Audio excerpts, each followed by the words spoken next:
So mga boss, good morning. So itong truck na to na Isuzu cargo ay may problema sa park light or clearance light niya. Ay pumuputok yung fuse. And so ito, gusto ko lang ituro sa inyo para naman sa mga followers ko dyan na abutin sa daan, eh alam nila yung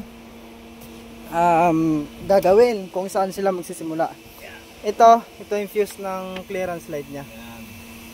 So madumi na yung kamay natin at gumagawa tayo doon.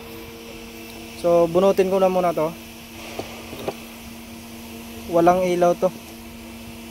So putok yung fuse. Ngayon mag jumper tayo. Okay, tuturo ko sa inyo kung paano mag jumper para sa mga followers ko. So ito mga boss, pag jumper, ito ganito lang. Isang hibla, tapos ikot, ikot. So isa lang itatawid nyo sa kabila. Ayan, hindi lang kita sa video. Yan. Inikot nyo sa isang paa, tapos isa lang yung hibla na tatawid sa kabila. So ikot dito. Ayan. So ganyan lang mag jumper. Isang hibla lang, para in case na shortage, ay mapuputok agad yung fuse natin. So isalpa ko na to.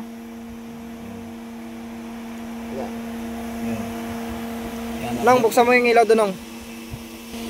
So ayan mga junior, itinuro ko na sa inyo yung jumper. Ganon pag nag-jumper, wag nyong buhulin. Kasi pag nag-shortage, pag buhol yung jumper nyo ay masusunog yung harness. Eventually masusunog din yung truck nyo. Yun, nakita nyo? So putok yung fuse. Pag open ng switch sa clearance light, ay pumutok agad yung fuse. So ibig sabihin yan ay grounded. So ngayon, doon tayo sa baba. Hanapin natin kung saan. Patayin mo na. Hanapin natin yung grounded nya. So gamit lang tayong Philip. So unang una, wag muna kayo gagalaw kung saan saan. Ang unahin nyo muna dito sa tail light sa likod. Kasi ito, single contact dito, baka nag shortage. Ayan. So unahin nyo muna dyan yung tail light nyan. So wala tayong taga video dito, buksan ko muna kung may nakita ako dyan at papakita ko sa inyo. Okay? Mga boss, as you can see, okay lahat. Ayan, nabuksan ko na. So walang problema dito. Wala din. So okay dito. So ngayon, kailangan ko muna ito hanapin.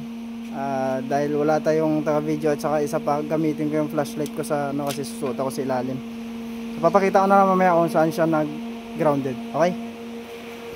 Basic na tayo. Boss, andito tayo sa ilalim ng truck. So, after 2 years, so ngayon nakita natin yung grounded sa kalikutan ng kamay ng junior mechanic. Ayan o. So, clearance light. Ito, live kasi ito. Ayan o, nakadikit sa bakal o. Ayan. Ayan, dumikit sa bakal. Ayan. Okay, so yan, tanggalin natin. Tapos tipan natin yan mamaya. So ngayon, punta tayo dun sa fuse. Layo lang muna natin. So titipan natin yan mamaya, babalikan natin yan. Yan siya, nabalat ano. Yan, dumikit dito sa bakal. Siyempre yung bakal na to ay meron tong ground. So didikit yung live, magka-grounded dyan. So ngayon, lalayo lang natin. Punta tayo dun sa fuse at lagyan natin ng fuse. Okay?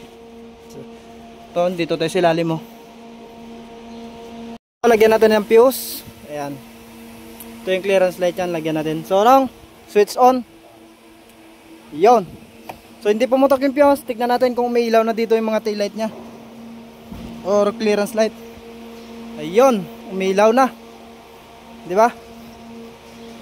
O, ayan. Umilaw na. Tignan natin yung puwet kung umilaw rin. Ayun. Umilaw na mga ka-junior. So ito, experiment. Para to sa inyo lahat, mga driver dyan na followers ko. Para to sa inyo. Dahil alam kong hindi lahat ay marunong mag troubleshoot. So yun lang, basic. Okay, Nong, ano masasabi mo? Ayos na. Ayos daw. Ayos lang. So dito, ayun, umiilaw. Okay. So may ilaw na mga junior, yun lang yung problema. So Huwag tayo magkalas ng magkalas. Yun lang, troubleshoot muna, basic. Okay? So, pa-share naman ang video natin kung nakatulong sa'yo to. Thank you.